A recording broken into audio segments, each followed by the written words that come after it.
Hello, welcome to episode 3 of The Thing About Arsenal and our very first weekend review. Thanks so much, everyone, for the support so far. It's been incredible to hear from Arsenal fans all over the world. Johnny, I hear you've got an invite to Miami. Yes, actually, I've got an invite. Big up the Miami Supporters Club, Gooners Supporters Club over there. They've invited us over to do a live show. And our producer said if they pay for it, we can go over there and do it. So over to you. Yes. I'll try and broker that deal. All my knowledge of Miami is from Will Smith's song about Miami. Yeah. So I presume it's like that. Yeah.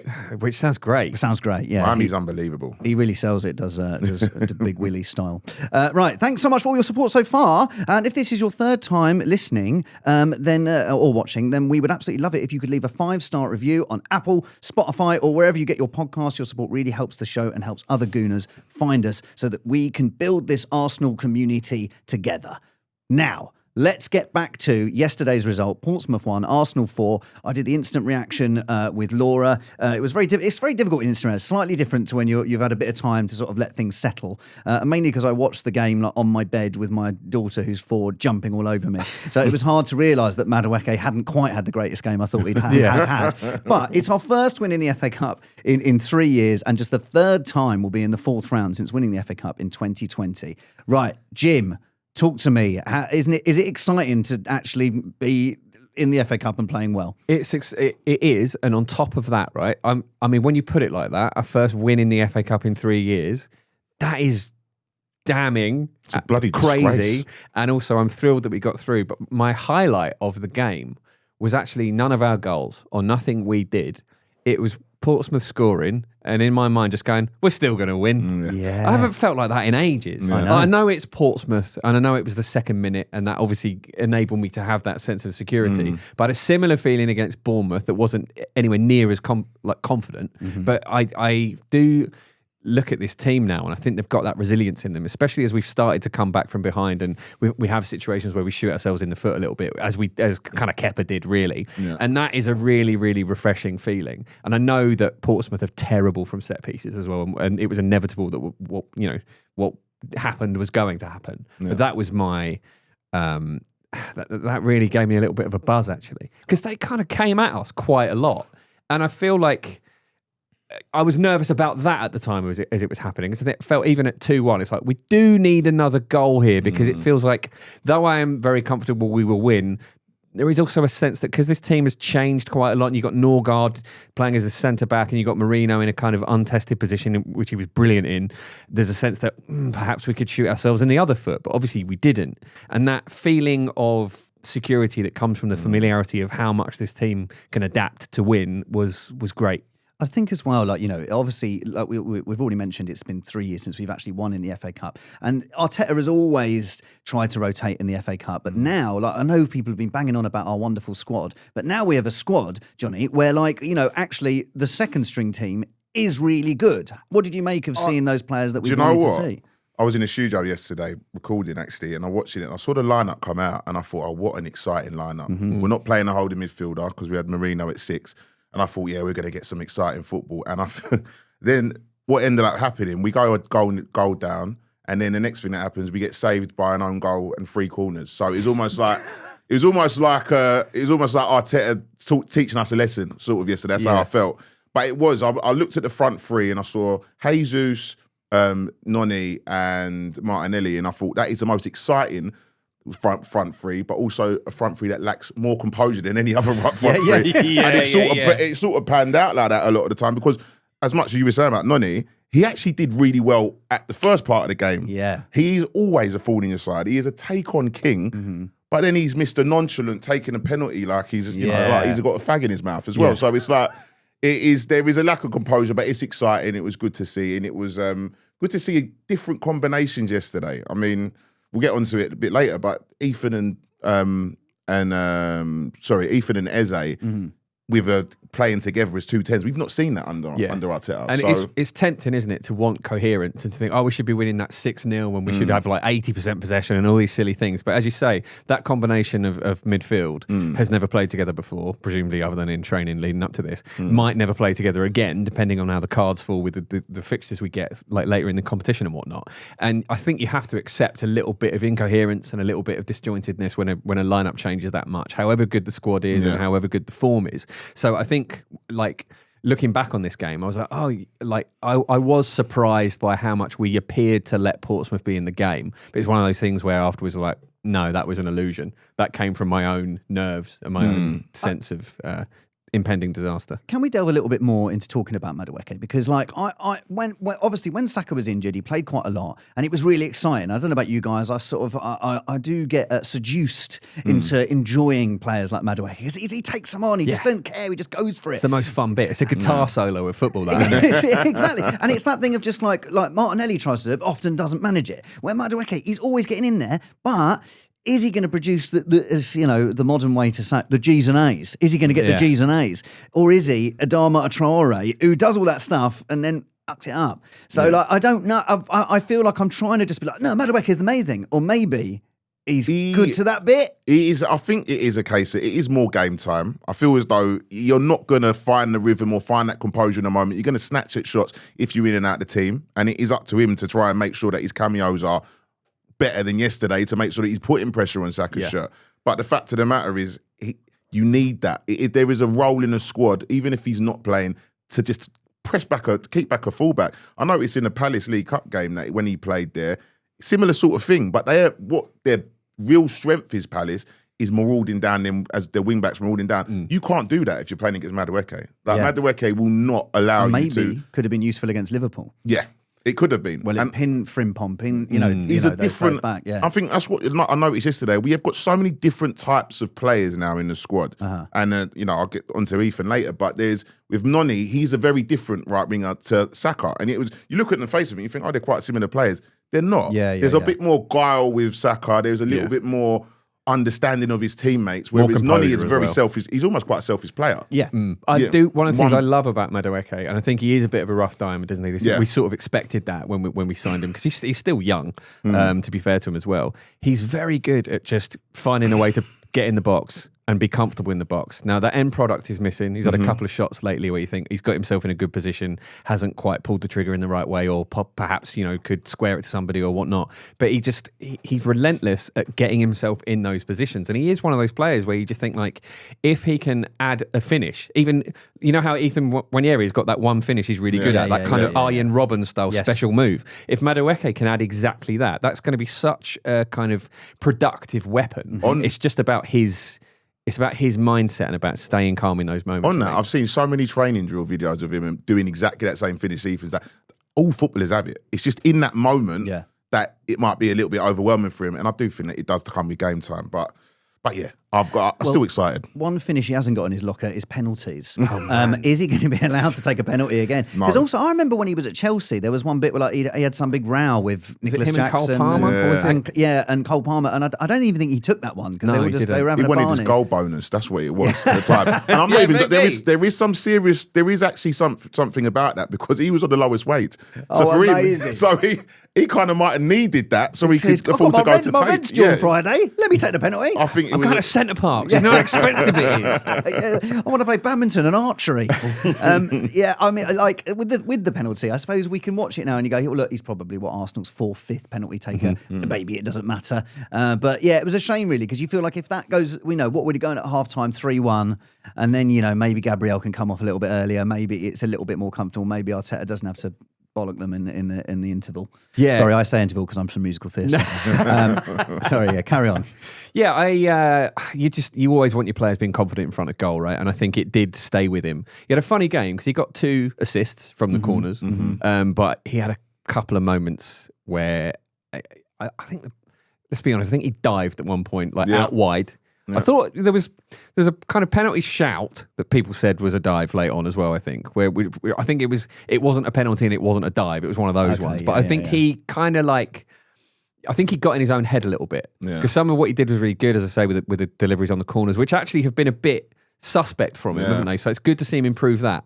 But again, he's going to be one of those players, I think, who is going to have to work really hard to find some consistency, as we've alluded to, given how he's going to have to fight for his minutes as well. I think there's a little element of him being a little bit, that selfish nature that he's got, which makes him the player that he is, means that when he gets in the team, he's like, I've got to take a chance. Which is good. We want that. Which is good, but that single-mindedness might sometimes lead into making the wrong decision. So be a little bit less selfish, mate. Can we also talk about Gabriel Martinelli? Okay, right. He's had this big week where he's public enemy number one. You know, you've had Jason Cundy, Tim Sherwood, all of them. You know, Gary Neville, he hates him, which is hilarious when you look back at Gary Neville's behaviour over the years.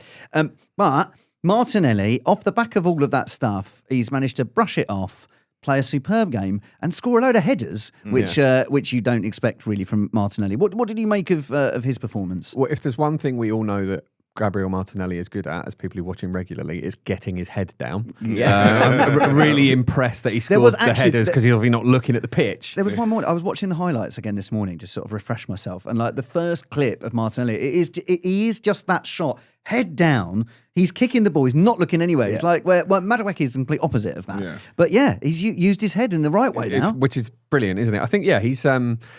part of it, again, is the opposition, isn't it? But you can only beat what's in front of you. And I think Martinelli has really, really stepped up there. It's funny how, prolific he's been in other competitions. He's a top goal scorer. He scored in the Champions League as well. I thought he was really good. I thought he was really direct.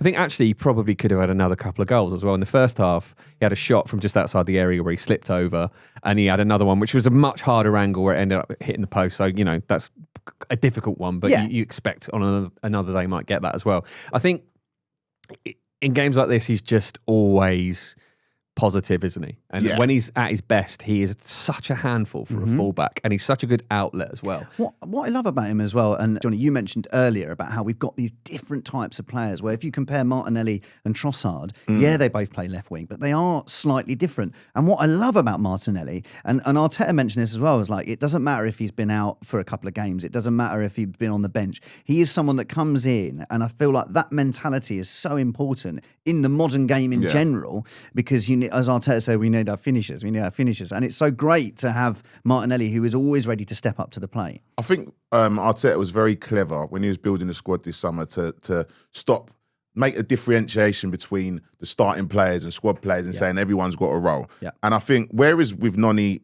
it probably doesn't benefit him. He needs time to... Martinelli, it suits him. Yeah. Him coming off the bench or coming in for games where he's so positive, there isn't that pressure to be consistent, because I don't think Martinelli's ever going to be a consistent player. But he is someone who's going to be a constant threat, and in small doses, that causes a lot of damage. Yeah. I think as well, the relationship he and Trossard have is really interesting, because they seem to complement each other really well. They're quite different players playing in the same position, and they're sharing the minutes really well, and they're both contributing. Yeah. And actually, that just brings a really good balance, right? Where you feel rested, but you also feel like you're contributing. So your place isn't under threat. It just happens to be that you're sharing it with your mate. Yeah. And the thing with Martinelli, I think about quite a lot, is he's only 24. Yeah. He's got a lot of growth. He always seems to get earmarked as a sale, doesn't he? Every summer or somewhere. Yeah, Trossard as well. So I think more because of his age, isn't it, with Trossard?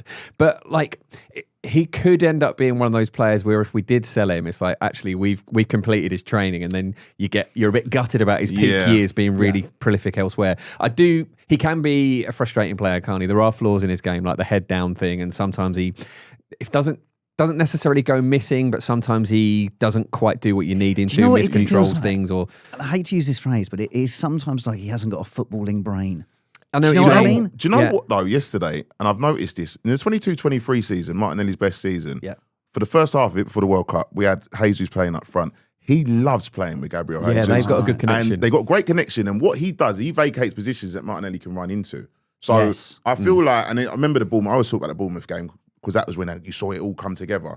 But he likes, I don't think playing with Havertz, maybe a little bit more with Havertz, but definitely not with Gyökeres. He doesn't have the opportunity to make those inside runs and be effective and be on the end of things, because, like you say, he's an instinctive player. Yeah. A lot of him is remember old school Owen, Michael Owen? He was someone that instinctive. If he gets in that, he knows what to do. Martinelli isn't really given that opportunity enough in the current setup. But yesterday, Jesus dropping in, or comes out wide left, he can come into that. he's also played in recent seasons a lot with an inverting fullback. So he's had to do so much by himself, which, Saka doesn't have on the other side. And I think his defensive work is also exceptional, possibly because he's also covering a lot of that space that the inverting fullback is leaving. So I think he's one of those players where you only really see that in his game if you're an Arsenal fan and you watch every game and you see the kind of sacrifices he makes by tearing up and down and doing his defensive work. So, yeah, I think there could be an absolutely exceptional player in there.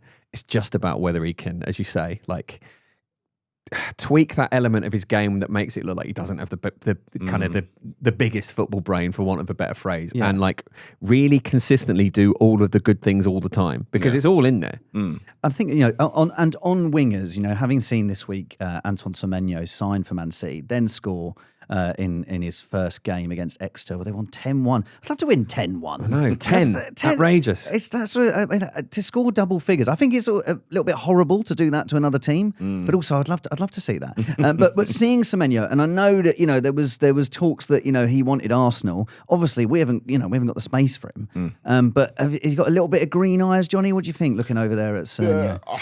I like Semenyo, but if we're going to make a change on Trossard, on what the situation, the dynamic we've got with Trossard and Martinelli, it's got to be A1. I don't think he's the A1 football. And don't get me wrong, he does it all. He's got both feet. He's an unbelievable technician in terms of from a shooting perspective.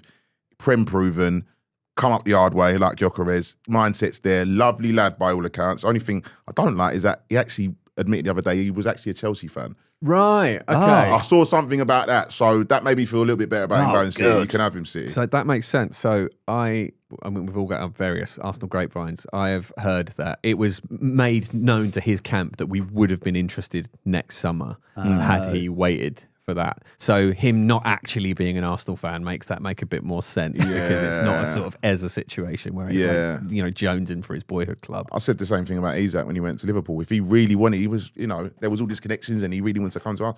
You got to come. You got to make that happen. Don't go Liverpool. So I'm cool. If you don't want to come, don't come. Yeah. I love him as a player, though. Yeah, I think, great player. As a modern winger, he's perfect, right? That kind of being two-footed, especially with when most teams set up now with a right footer on the left and vice versa, gives you essentially 4 different options depending on how you're servicing your striker. I think as well that some of this is just opportunity for Man City. It's a perfect opportunity. With Semenyo, the deal had to be done at this money.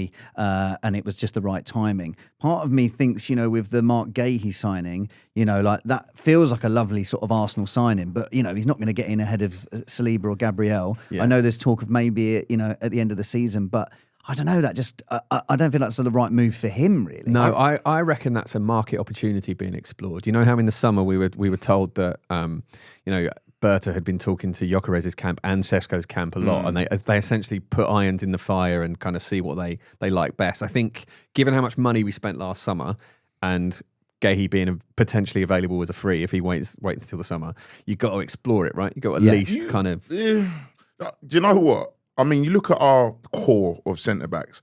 I don't see him. You got Salmon coming through, who came out yesterday and played. I don't see him. I know he plays on the left-hand side. He also plays in a free, and I know he plays well for England. Yeah. I don't see the value in it for us. I love him, and I'd get it. It'd be a great addition to the squad, but he might be a little bit surplus to requirements for me. Yeah, it only makes sense if someone leaves. Yeah, right? And I think Ben White will go, but he's not going to be playing right back. So yeah, the only thing I've thought that might make it make sense is if he turns Mosquera into a fullback. Okay. And then Gahey comes in to sort of be an extra man in there. But even then, for a guy of the status of Gahey, he want to play on the left. He prefers playing on the left. Gahey, he does love turning a centre-back into a fullback, doesn't he? Yeah. Wasn't it great, nice, lovely to have Ben White? Hasn't played for about 4 weeks, straight back in there, playing nearly the whole match. Yeah, and he was good again, effective, I thought. Yeah. Bombing forward. I've missed that. I've really missed that. It's the blocks. It's the put your Saving Private Ryan blocks in front of the goal. No one does it like Ben White. I hate football, so I'm going to stop you playing it. Exactly. Good on you, Blanco. Guys, fantastic conversation so far. We're going to go for a little break, and after the break, we're going to hear your suggestions for some new murals.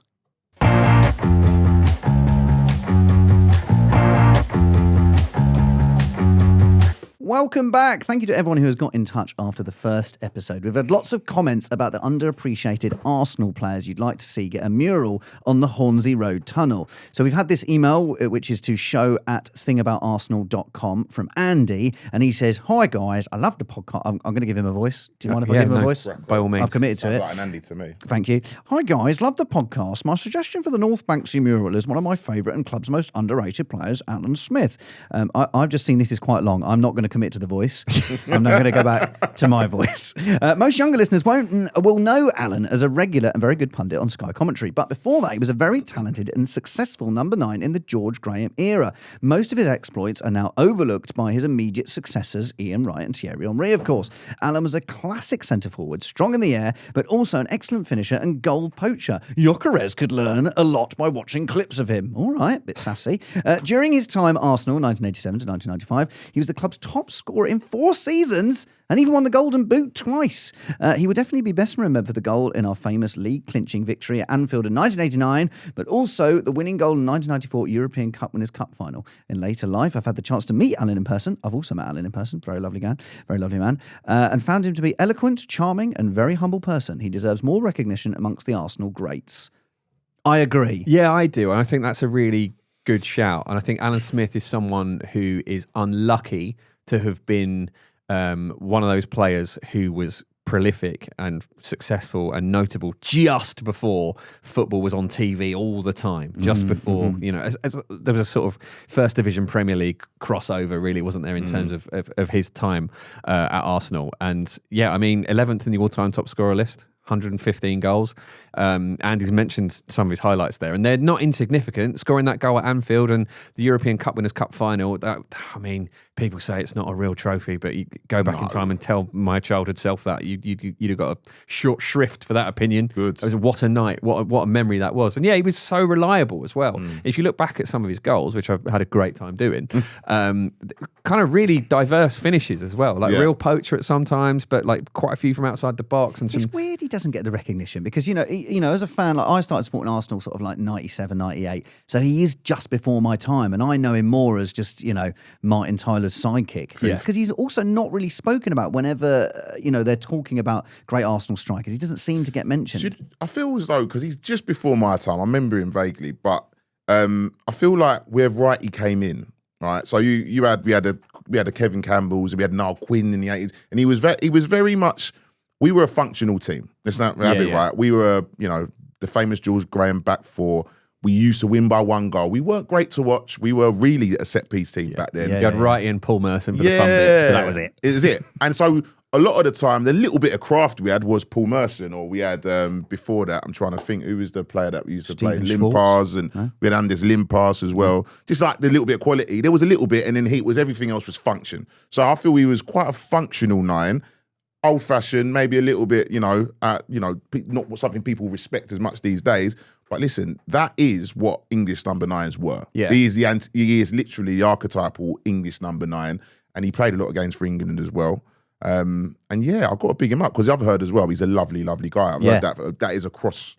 Everyone who meets him say the same thing. So. I met him. I once hosted the London Football Awards. Nice. And I performed at that. Oh, really? Yeah, it was great. And Bob Wilson's charity, the Willow Foundation, so they're behind it. And it was great. But I was, I'll be honest with you, I had quite a tough night hosting that. It's not easy that time, is it? I couldn't get Maurizio Pochettino laughing. I'll tell you that. And it was me and Laura Woods were hosting it, and I was so excited.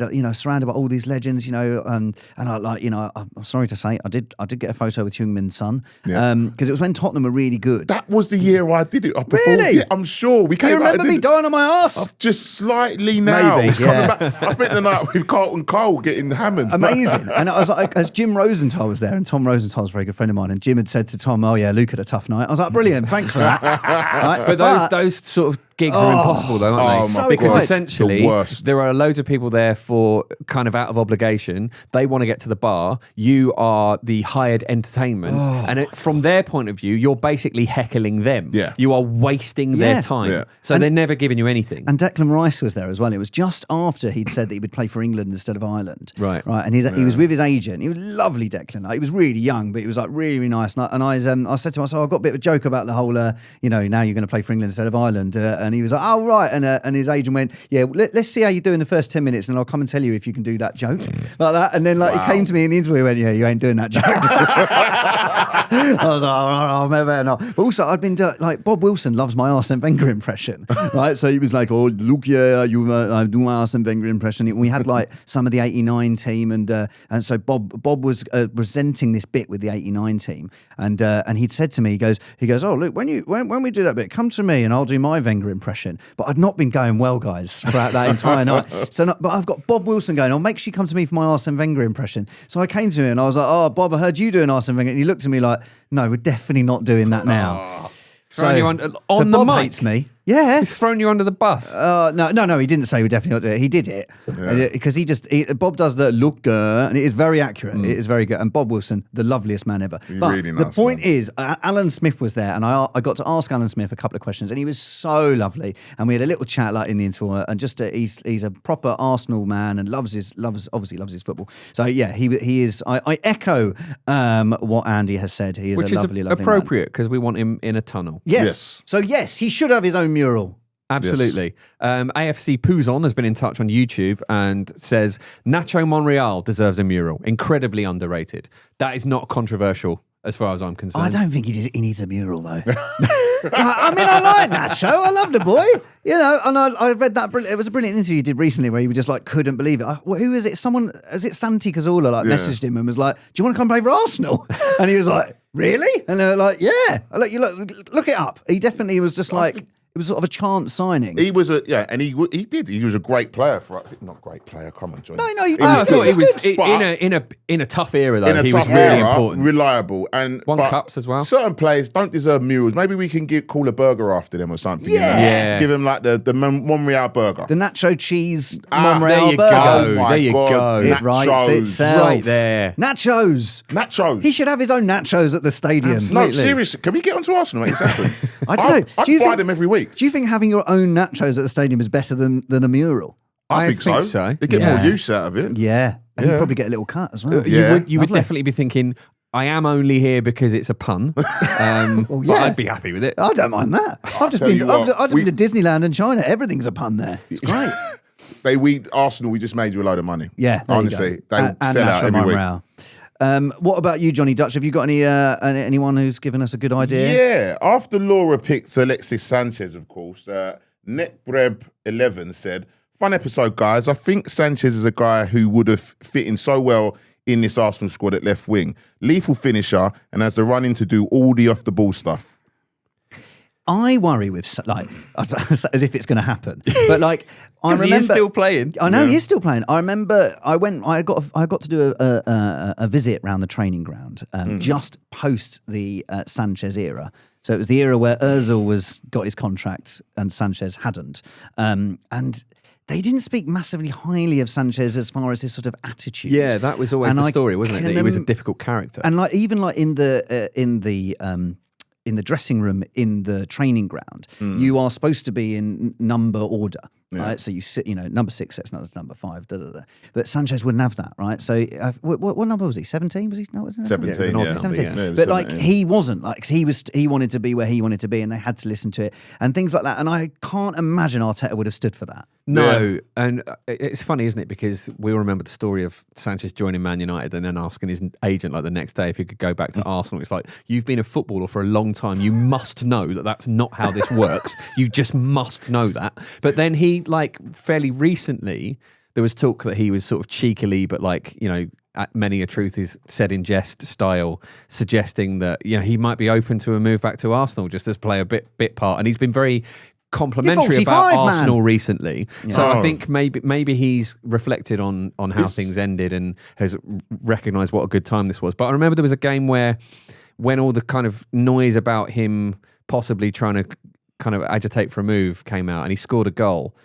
In my mind, it was maybe against West Ham, and no one celebrated with him in a really pointed way. I remember that. Yes. So that doesn't come from nowhere. I think he reminds me a little bit of Bruno Mars. If you know a little bit about Bruno Mars, he's not the nicest guy either. Is he not? No, he's a very, very petulant sort of man, but he's an unbelievably talented guy. But that's similar to that.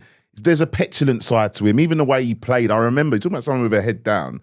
he did not respect any of his players. Apart from Ozil, he wouldn't pass to people. He would literally, and I think that's why as well, when we signed him from Barcelona, Messi couldn't stand him either because there was like this single-minded nature that he had to him as well. But we needed that at the time. And don't be wrong, he wouldn't do great for the harmony of the squad, but he would be a serious weapon. I think he'd be, football-wise, he's exactly what this team needs. I still think he deserves a mural. And I want it with him and both the dogs. Yeah. Surely that's the picture that's going to be there. Yeah. Do you remember what they were called? Oh, no, I don't. They were called Atom and Humber, and they were named after two robots from the weird Hugh Jackman movie Real Steel, which is so odd. It suggests the man has got some odd taste. Now, Now, obviously, we got Alexis Sanchez from Barcelona. Did any of you see Lamine Yamal, right? He was on his Instagram. In fact, you sent this to me, Jim. I'm pretending like, guys, did any of you see this? I know you saw it, Jim, because you sent it to me, right? But he went live on his Instagram, right? And he accidentally, you could see in the background, none other than Wojciech Szczęsny smoking in the dressing room again. Heritage. I love that he's still doing this. Wojciech Szczęsny retired and then Barcelona plucked him out of retirement. You got to say yes to that. Yeah. He gets a contract, still unwilling to give up the tabs. Just will not do it. Honestly, I remember some of the jokes, some of the stuff, the banter he had with Spurs as well when he played for us. He was hilarious. Yeah. But in a way that your mate at university was hilarious. It was almost like he genuinely was just a banter man, right? So for him then to go to, you remember him going to Juventus, I'm thinking, well, how's that going to work? Like, it's Italian football. And he wins all the trophies. Did he replace Buffon? I think he did. Yeah. What a career this man has had. Mate. Possibly they played alongside each other. Maybe Buffon was injured, but there was definitely... I don't think they played alongside each other. It's like trying to replace I think it was one goalkeeper at the time.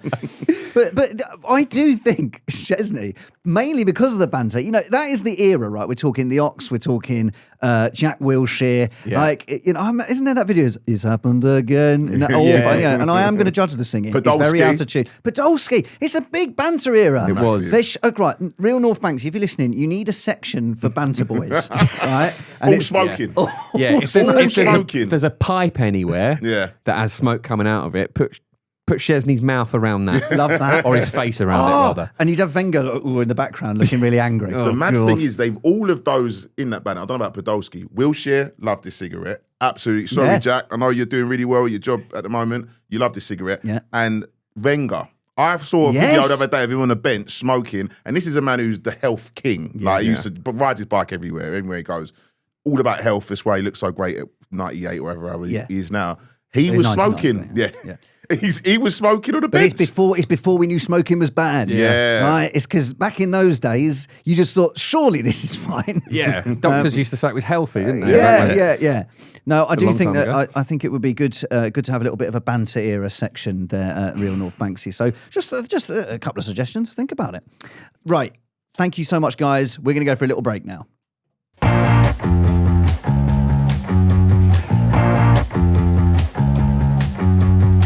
Oh, welcome back. Right, now we are going to throw ahead to Wednesday, okay? Because Wednesday, it's another year, another semi-final in the Carabao Cup, the League Cup, which I feel like I've never seen us get over the line. I know it happened in 1993, but I don't remember that. Okay, so all I remember is the Chelsea final, the Birmingham City final. Oh, God. So, you mentioned on Friday, Jim, about how our record in the League Cup really bothers you. Tell me more. Because we've only won it twice. And we haven't won it since 1993, which I do remember. It came at great cost to Steve Morrow, who was on Tony Adams' shoulders during the celebration, fell off and I think broke his arm. Yeah. Hurt himself quite badly. But a lot of the big sides, they use it as almost trophy practice, and I think it would be very useful for us to kind of try and win it this season because we need silverware for the mentality of knowing what it's like to go the final, step and get on that podium. And I just feel like we should have won it more than twice. I know that we've experimented with younger players a lot in the past, and we've had some silly results like the Birmingham City one that you allude to. But I'd like to see us take it seriously. And there's a financial incentive as well. Do either of you know what the prize money is for winning the final? Well, if ever I play it on FIFA and in manager mode, you are told how much you get. and if that's factually correct, it's about £25,000. It's 100 grand. 100 grand. It's 100 grand. You can win that on a scratch card. It's mad, isn't it? This is Like, what, Saka's earned that by Tuesday. I know, right? I've got a different. I mean, it'd be nice to win it. Last year, I mean, going out to Newcastle games last year were horrendous. Yeah. I might be the worst I felt last season on those Newcastle Mucky. games. Yeah. They were mucky games, weren't they? I injured myself that evening. Really? Taking my You sock and about off. 7 other Arsenal players. Take your top off. Taking my sock off. Oh, right. I'm a clumsy man, and I was annoyed about the Newcastle result, and I went to take my sock off, jarred my finger into my leg, and I got something called mallet finger, where your finger sort of bends the wrong way. Oh, yes. And I had to have my finger in a splint for about 2 months. Oh, so you had it really bad. I love it. Yeah, man. It was a terrible day. Oh, It wasn't God. just Arsenal players getting injured, it was Arsenal fans as well. Yeah. It was a horrible. Now, night. look, the last game against Chelsea was the 1-1 draw at the league. At that point, where it was like Chelsea, they're the main contenders along with Arsenal, and now they're 48 points behind us now? Is that 15? Something like that. But now, and since then, they've sacked their manager or parted ways. Is that I can't remember if they sacked him or he left he in a said I'm huff. leaving, and they went okay. Did they drop him into the Shark Tank? It's Something hard like to remember that. with It's them. something like that. So now they've got David Brent, Liam Rossinho in, right? Now I like Liam Rossinho. I used to like him when he was, on like the Monday Night Club on 5 Live. I think he's a good pundit. He said at the weekend, you ask my mates, who I'm still friends with now, going to school in Bristol. I was managing the school team at 11. I was doing shape with them in the school fields after school. To be fair to him, right? So his dad's a manager, isn't he? Yeah. So Is he? Yeah. So his dad is Leroy Rossinho. So he's genuinely been learning football coaching since he was about 10 years old. Okay. So at the moment, he's sort of Schrodinger's Pratt, isn't he? Yeah. Because he could turn out to be really good, and this could be like one of those things where you look at Arteta, it's like he's mad, Yeah. obsessive, and it's all he thinks about, so he's really good at it. If he's bad at this, then it becomes really David Brenty, right? We don't know yet. I am in such a difficult position here because he's actually my mate's cousin, right? But let me tell you, mate, honestly. So as soon as he got the job, I was like, also, he's a young British black coach. I want him to do well. Yeah. But he's Chelsea, so I have to go for him. So sorry, Jay, I got to go for him, and that is a ridiculous statement. Who cares about who you were managing when you were 11 years of age? I remember when I was 11, and my mate said to me, he was trying to give me some advice to play better at football, and he was like, "Come on, Kempner, you are Francis Benali,"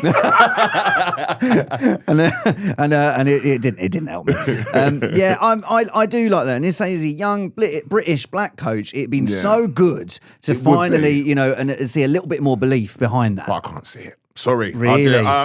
And as I used to watch him on Sky like you, and I used to love. This is before I didn't even know he was my mate's cousin then, but I used to think he's really talking a lot of sense here, and there's so much passion in what he says.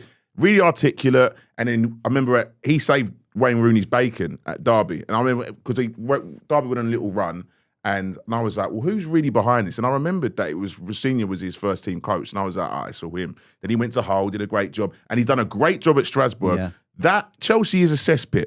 Yeah. So I can't. He said he's got to take the job. I would have waited. I would have gone to Brighton or whatever else. I don't think he's going to last very long there. But he is an innovative manager, and we'd be wary of him for now. Yeah, I mean, because they're a basket case, aren't they? You can do quite well and still not stay there for very long. Yeah. Obviously, they beat Charlton 5-1 at the weekend, and this feels annoyingly new manager bouncy, doesn't Yeah. it? Yes, This I was feels like just a about to say bad that. time to play them. Yeah. But They then gave maybe that's just because I'm scarred gave from us- my mallet finger.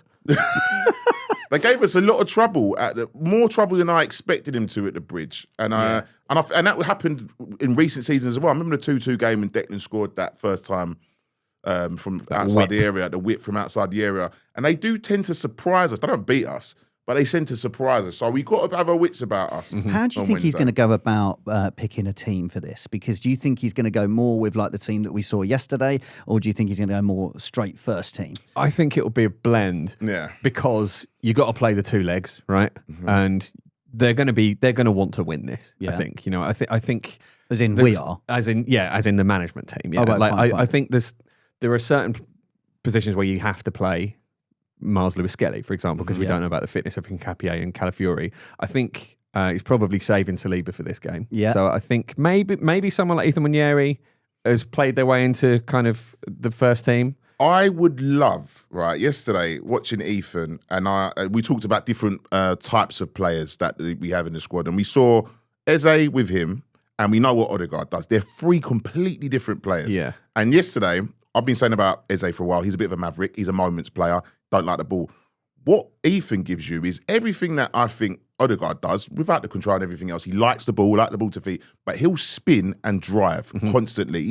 He's really direct, purposeful player. And you could see yesterday that there is I said last week that I thought he was going to win a Ballon d'Or. I said it straight away as soon as I saw him. I just really find him exciting. He's so easy in the eye in terms of his general play and everything else. And I would say as well, considering Miles Lewis-Selly's performance, Salmon coming on, Arteta has a responsibility for me to make sure these players do get to their potential. And I feel like Ethan's a player that needs minutes. And whether it goes out on loan, and like we said the other day, or like Hendricks done to go to Lyon from Real Madrid, and he's going to get that star treatment, I think he is really, really good. And he is clearly showing signs of being right on the brink of being amazing, but he needs minutes. But he's turned down the loan, hasn't he? Isn't it? Is that true? So, yeah. I mean, that's the talk, is that he wants to stay. And I love that. I love that kind of desire and that passion. Yeah. And I wonder if, you know what, if Declan Rice plays, which I think is very possible, if we do see a midfield of Rice and Zubimendi, could be Norgard, I think that security does allow Ethan Nwaneri to maybe express himself in a game like this. I would love to see it. What about Kai Havertz? It was so good to see Kai Havertz back. Kai Havertz doing Kai Havertz things, exactly the system that Arteta wants to play. He plays very differently to Gyökeres, and I think that's what's actually hurt Gyökeres, is that we're not playing to his strengths. Well, we do play to Havertz's strengths. I mean, I'm not sure he's going to be ready to start a game immediately, but were you excited, Johnny, to see Havertz back in the team? He was surprisingly silky yesterday. He came on and it was like, oh, hang on a second. There was a big contrast between what we're seeing with Gyökeres. Don't be wrong, I think he has different directives. He's under different instruction, but he suits the team a lot better. I think they prefer playing with him. And the runs he made, there was one part, I've got to pull up Odegaard here, where he's over-reliant on, I've got to play this reverse pass, where he could have played him in, he could have scored, and we could have had the dream comeback. But there was a lot to be happy about that, very encouraging. So we could do with keeping him fit, Mr. Kai. And Odegaard and Havertz are best friends. Yes. They holiday together. Yeah. And I think you could see that on the pitch. That Odegaard was like, I really want to get you a goal, Kai. Yeah, just get in the box, mate. It was really sweet to see. It was, wasn't it? And I part of me hopes that isn't how they play, but and that we're just projecting that onto it. But who knows? I think he immediately made an incisive through ball for Madueke, didn't he? Which was really, really lovely to see. Because it's easy to forget that Havertz is a 9.5, really. Isn't he? So you get the qualities of that position as well. Got a few shots away as well. So yeah, I don't think we could have realistically asked for much more. I don't think he had a clear enough chance to say that he should have scored at any point. And I think, it's going to be kind of cameos off the bench for a little while, isn't it? I wouldn't want to chuck him straight in. I think Arteta yesterday after made a very, very telling subliminal statement to Gyökeres where he said, we like his movement, he does what the team wants him to do. And I think that was a direct or indirect shot. A fucking goal. At Gyök. I think it was. And I feel as though maybe it might be getting to a stage where he's saying, we might be moving on. I don't know. But I got a lot from hearing what Arteta said yesterday. It's very telling that he does what we want our number 9 to do. I have got my Gyökeres reservations, but I really want to stay with the belief behind him that he can still come good. I said this yesterday in the instant reaction. I still want to see when Gyökeres can come on for 20 minutes and see what he can do to a tired defence. Because part of it is, and we're going to get into this conversation so much, I think, aren't we? And here we are having it again. But I think he's been criticised for his movement and he's been criticised for various things as well. But I do have some sympathy with the idea that we're not creating clear enough chances for him. Yeah, a lot of that is down to his movements. But it's not like he's missing sitters. No, exactly this. But and that's why isn't he missing sitters? Well, I don't know. Indeed. And actually, I was at the Liverpool game, and there was one moment. And look, if he scores one goal against Liverpool, and we win 1-0. We're talking about a really good performance from Gyökeres, right? So there's one opportunity when Timber comes down on the right. He gets to the byline, and it's a terrible crossing. I'm not knocking Timber, but that didn't go well. Gyökeres is right there. Like if that ball had been the right ball, Gyökeres scores that goal, and we're 1-0 up. So I just feel like we've got to stick with him and stick with the belief, because I prefer him to start over Jesus. I really would. Really? Yeah. As in on Wednesday or in general? No, I think on Wednesday. Yeah, I think he will. I do think it's important to just keep giving him those opportunities, isn't it? And also, I think a lot of the recent chances he's had have been headers. Quite hard headers, which he's not and good that's not at. His game. Yeah, so I think again you got to give him a bit of leeway there. I'd love him to get a goal on. It would be nice. I mean, someone said it the other day that the confidence that he came to the club with, when he was sitting in the back of the cab and he was flicking his hair saying, "Oh, I hope he gets me assist." You got a message from Odegaard who's like, "Yeah, give me assist." There was a real sort of like, I'm the man sort of energy. That energy's gone. I know. So maybe a goal brings it back, but Kai had that. Kai had that when we were playing in America, and he messed up the skills. Oh my God. The skills challenge. Yeah, exactly. And then he went for a run, and it was all, and that's where his chant, the waste of money chant sort of came. So look, it's I hope Gyökeres starts, but we shall see. I just want to do a quick nod to we've got the big news this week is that we have appointed the world's best throw-in coach, because I mean, look, you would never doubt Mikel Arteta to think outside the box and to get the ball into the box, and it's Thomas Gronjemark? Yes. Gronjemark's Get Set Go. It is apparently a consultancy capacity rather than a full-time job. He was part of Jurgen Klopp's Liverpool staff from 2018 to 2023. And more importantly, he's a former Guinness Book of World Records holder for the longest throw-in. Is this bloke real? Like, because he's a freelancer he's AI. who travels around Europe as a set-piece coach, basically teaching people to chuck things. World record holder. It feels like a sort of mid-tier Coen Brothers movie that I would absolutely watch. But it's just so odd. He's like, what is this? You want to throw in sorted out? Come to me, guys. I get those throw-ins right in the box. We're one of the only teams, I think there's only 5 teams in the Premier League without a single goal from throw-ins. So we've got the boy. We've got Thomas in. He's going to come and get it on the mark. What do you think, Johnny? I would love to see what his home office looks like. Like, is there loads of memorabilia of people throwing stuff? Like, it is the most mental job you could ever have. You talk about niche jobs. I've seen some niche jobs. I work in music, but that is to be a throwing coach. It's a life coach, but this is. But for it's one the next level. Just very movement. specifically for chucking a particular shape of ball. Do you reckon he could do line-outs? If he can do line-outs, I've got a bit more respect for him. If it's not just throw-ins, because that's a ridiculous way to have your legacy of your life. When do you work out that's your job as well? When do you sort of go, do you know what? I'm really good at this throwing stuff. And I think I could teach this stuff to other people. And Mikel Arteta being who he is like, I have to meet this guy. And I've made him German. Is he even German? I think he's Danish. Brilliant. Yeah, Northern European. I'm not going to attempt the Danish accent. Listen, it's exciting. It's Mikel Arteta. We trust him to make some mad decisions and improve us. Right, before we go, that has been fantastic, guys. Really enjoyed that. Lovely to see you. But before we go, we're going to do Rate My Seat. Okay, it is time for Rate My Seat. This is where we ask you, Arsenal fans in the UK and all over the world, to tell us where you watched the game at the weekend, and then we are going to score it out of 10. Okay, now, wherever you've been, we want to know. Send your pictures and descriptions to show@thingaboutarsenal.com or DM us on X and Instagram. If you're listening to us, you can see today's submission on X or on our Instagram stories. So we have got this one from Andrew Doherty, Andrew Doughty, with no caption other than the Winchester on Archway Road. Right? Let me describe this to you. He's in a pub. He's watching it it's on a projector. It's quite a small projector in the corner. You've got a couple of other people sat there who I don't think are watching the game. No, they're just on their laptop doing some sort of work. You've got John Hartson sat in front with a pint. It's just a bald man. He's watching the game. What do you think, Johnny? How would you rate this one? It's like watching a game from your nan's living room. It's got, you got a little bit with beer, but it's got a traditional. And John Hartson. Yeah, and John Hartson. What a Sunday afternoon that would be. Yeah.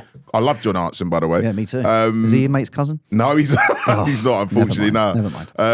But no, it's got all the traditional wooden panelling. It's very nice. The atmosphere, though, is I've got to mark it down severely for the atmosphere. Do you reckon the sound's on? No, it don't look like it is. I reckon they've got Magic. The Magic on. Magic FM. Or the theme tune to Songs of Praise or something. Oh, yeah. The strangest thing about this pub is quite near the stadium. Yeah. You would think that it might be a little bit more lively. I mean, listen, I love watching football in a pub, and I always, because it's very expensive to have Sky and have TNT and all that sort of thing, I think it's good if you get out to the local pub and support local pubs, and don't just nurse one pint for the whole game. Make sure they get their money, have 3 pints. Yeah, spend at least £100 and have 3 pints. Thank you. Okay, we're going to mark this out of 100. I'm going to give it 40. 40 on the dot.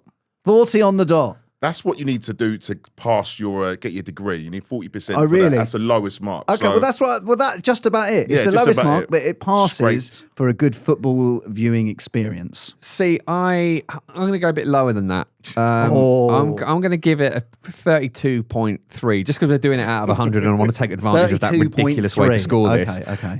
Because there's the screen's okay, but it's not massive. The atmosphere looks pretty dead. Obviously, we can't see the rest of the pub, so if you're from the pub... Poor old Winchester in Archway Road. They're getting, no one's going there after this. And Andrew probably quite proud of that. Yeah. I just think it's very okay. Okay. And we're talking about potentially any physical space in the world, right? So Yeah. we got to be harsh markers, All right, surely. all right. Yeah, well, I'm so right. I'm giving it a 29 because also on top of that, You give it to Kai Havertz? Yeah. Okay. I'm giving it to Kai Havertz because his neck's going to be knackered after Yes. that you're as well. right. The angle of looking at that projector, it's not great for your neck. Although And he has got a good sight line. yeah, good sight line, but not good neck line after. I've gone 40. You've gone 29. You've gone 32.3. Listen, Andrew, thank you so much for your submission and being the very first entry for Rate My Seat. Woo! Lovely little round of applause there. Please do keep sending those in wherever you're watching the game this weekend. We want to know about it. So send us a picture of your view or whatever screen you're watching on with a short description to show@thingaboutarsenal.com or DM us on Instagram @thingaboutarsenal or X about Arsenal Pod. We'll share our favourites on our socials and then we will brutally rate them on next Monday's episode. Guys, it's been fantastic. Everyone listening, everyone watching, thank you so much for being with us on this episode of The Thing About Arsenal. I'm back alongside Johnny. We're back alongside each other on Wednesday on the On The Whistle reaction after the Chelsea game, so please do join us for that. Most importantly of all, hit subscribe wherever you are watching and listening and tell your Arsenal mates about us. Help us build our new Arsenal community. We really do appreciate your support. So thank you very, very much, Jim. Thank you very much, Johnny. And we look forward to smashing Chelsea 10-1. Happy Ta-da. days. There you are. Bye.